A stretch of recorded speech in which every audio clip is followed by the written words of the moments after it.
Actes des Apôtres, chapitre 2. Le jour de la Pentecôte, ils étaient tous ensemble dans le même lieu. Tout à coup, il vint du ciel un bruit comme celui d'un vent impétueux, et il remplit toute la maison où ils étaient assis.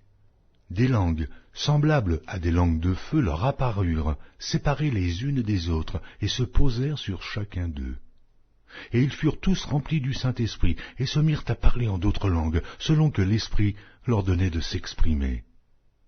Or, il y avait en ces jours à Jérusalem des Juifs, hommes pieux, de toutes les nations qui sont sous le ciel.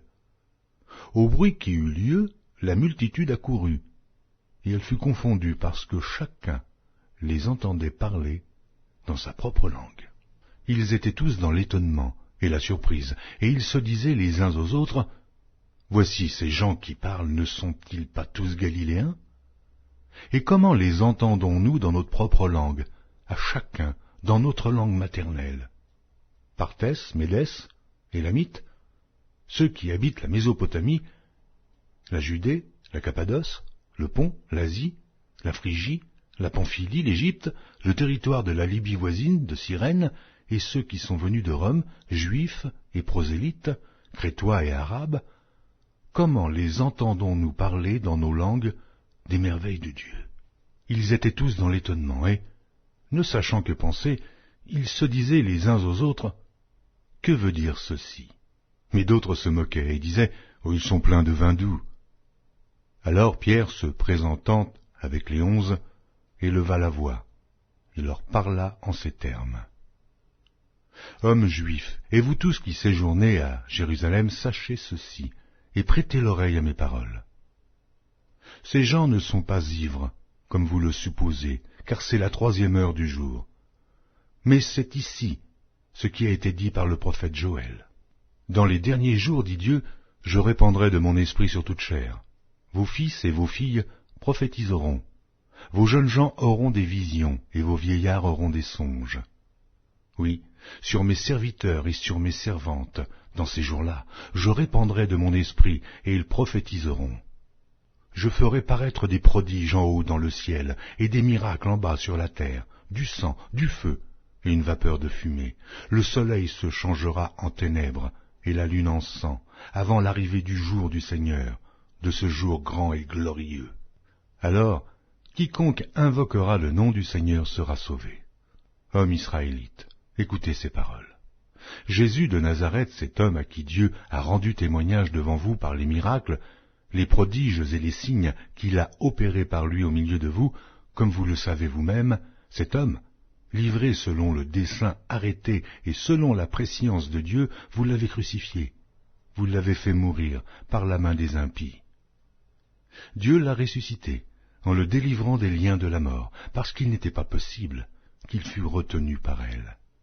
Car David dit de lui, « Je voyais constamment le Seigneur devant moi, parce qu'il est à ma droite, afin que je ne sois point ébranlé.